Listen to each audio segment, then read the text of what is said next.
నాకు పలు సందర్భాల్లో ప్రయత్నం చేశారు. ఇంటర్మీడియట్ అయిన తర్వాత కూడా మళ్ళీ అక్కడ తీసుకెళ్ళాలని నాకు టెంప్ట్ చేస్తారు. బిఎస్సిఏజీ చదవాలి అని.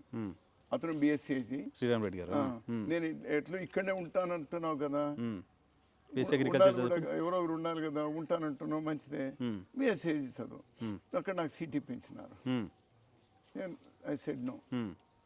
సో వీడు ఇంకేం మారడు అని చెప్పేసి నన్ను మన అగ్రికల్చర్ యూనివర్సిటీ శంకర్ రెడ్డి అని రిజిస్ట్రార్ ఉండేవాడు,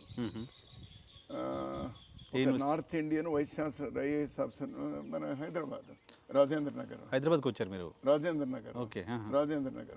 అక్కడ ఇవ్వాలి అని. సో అక్కడ కానీ బాపట్ల కానీ 2 చోట్ల అగ్రికల్చర్ కాలేజీలు ఉన్నాయి. అంటే సీట్ ఇస్తామని చెప్పినారు, కానీ అప్పుడు మినిమం క్వాలిఫికేషన్ 50 మార్క్స్ ఉండేది ఇంటర్లో. నాకు 48% ఉంది. So disqualified.